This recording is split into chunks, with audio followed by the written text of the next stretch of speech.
महाराष्ट्र के गवर्नर भगत सिंह कोश्यारी अक्सर अपने विवादित बयानों को लेकर चर्चा का विषय बने रहते हैं। इस बार का मामला पिछले महीने एक कार्यक्रम के दौरान छत्रपति शिवाजी महाराज पर विवादित टिप्पणी का है। पिछले महीने एक कार्यक्रम में उन्होंने केंद्रीय मंत्री और भाजपा नेता नितिन गडकरी और एनसीपी प्रमुख शरद पवार के सामने कहा था कि शिवाजी पुराने दिनों के आइकॉन थे, अब नए जमाने के आइकन बाबा साहेब अम्बेडकर और केंद्रीय मंत्री नितिन गडकरी हैं। राज्यपाल के इस बयान के बाद विपक्ष के नेता उनका इस्तीफा मांगने लगे, तो वहीं शिंदे गुट ने भी उनके बयान का विरोध किया। बता दें कि भगत सिंह कोश्यारी ने औरंगाबाद में नितिन गडकरी को डी.लिट यानी कि डॉक्टर ऑफ लिटरेचर की उपाधि दी थी। उसी समय उन्होंने गडकरी को राज्य का आइकन कहा था। राज्यपाल भगत सिंह कोश्यारी के इस विवादित बयान के बाद उनका काफी विरोध हो रहा है। शिवसेना सांसद संजय राउत ने विवादित बयान के बाद भगत सिंह कोश्यारी पर निशाना साधा। उन्होंने कहा था कि राज्य में गवर्नर की गरिमा खत्म हो चुकी है, हम उन्हें गवर्नर मानने को तैयार नहीं हैं। उन्होंने महाराष्ट्र का मजाक बना दिया है। मुख्यमंत्री एकनाथ शिंदे के गुट शिवसेना विधायक संजय गायकवाड़ ने भाजपा के राज्यपाल को हटाने की मांग कर दी थी। गायकवाड़ ने कहा था कि राज्यपाल को इतिहास की जानकारी नहीं है, उन्हें राज्य से बाहर भेज देना चाहिए। विवादों में घिरे महाराष्ट्र के गवर्नर भगत सिंह कोश्यारी ने गृह मंत्री अमित शाह को चिट्ठी लिखकर मार्गदर्शन मांगा है। उन्होंने गृह मंत्री से सलाह मांगी है कि उन्हें इस पद पर बने रहना है या नहीं। कोश्यारी ने ये चिट्ठी 6 दिसंबर को लिखी थी, जो अब सामने आई है। अमित भाई जी, इन दिनों महाराष्ट्र में एक विश्वविद्यालय में दिए मेरे भाषण में एक छोटे अंश को संपूर्ण संदर्भ से अलग कर कुछ लोगों द्वारा राज्यपाल की आलोचना का विषय बना दिया गया है।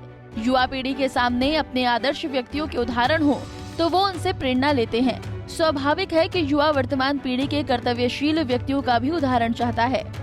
आज अगर कोई युवा डॉक्टर एपीजे अब्दुल कलाम, होमी जहांगीर भाभा या विशेषकर विश्व में भारत का नाम ऊंचा कर रहे प्रधानमंत्री नरेंद्र मोदी को आदर्श मानता है, तो इसका मतलब पुराने महापुरुषों का अपमान करना तो नहीं होगा। ये कोई तुलना का विषय भी नहीं है। जहाँ तक छत्रपति शिवाजी महाराज का सवाल है, वो न केवल महाराष्ट्र के बल्कि पूरे देश के गौरव हैं। मैंने इस उम्र में भी शिवनेरी, सिंहगढ़, रायगढ़ व प्रतापगढ़ जैसे पवित्र स्थलों का पैदल चलकर दर्शन लाभ लिया। मैं शिवाजी महाराज जैसे वंदनीय पुत्र को जन्म देने वाली माता जिजाऊ के जन्म स्थान सिंहखेड़ राजा का दर्शन करने वाला 30 साल से अधिक समय में पहला राज्यपाल हूँ, वो भी हवाई मार्ग से नहीं बल्कि मोटर मार्ग से। मेरे कहने का तो यही मतलब था कि शिवाजी महाराज हमेशा के लिए प्रेरणा स्रोत है। अमित भाई, आप जानते हैं 2016 में जब आप हल्द्वानी में थे तो मैंने सार्वजनिक तौर पर ऐलान किया था कि मैं 2019 के चुनाव नहीं लड़ूंगा और राजनीतिक पदों से दूर रहूंगा।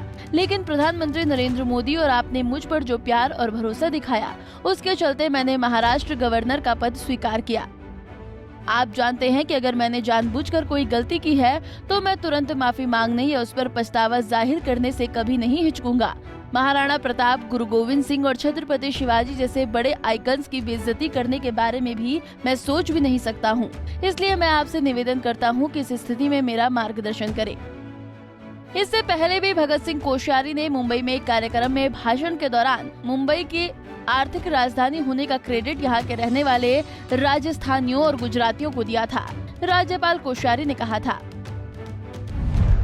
कि महाराष्ट्र से, विशेषकर मुंबई और ठाणे से गुजरातियों और राजस्थानियों को निकाल दो तो तुम्हारे यहाँ कोई पैसा बचेगा ही नहीं, ये आर्थिक राजधानी कहलाएगी ही नहीं।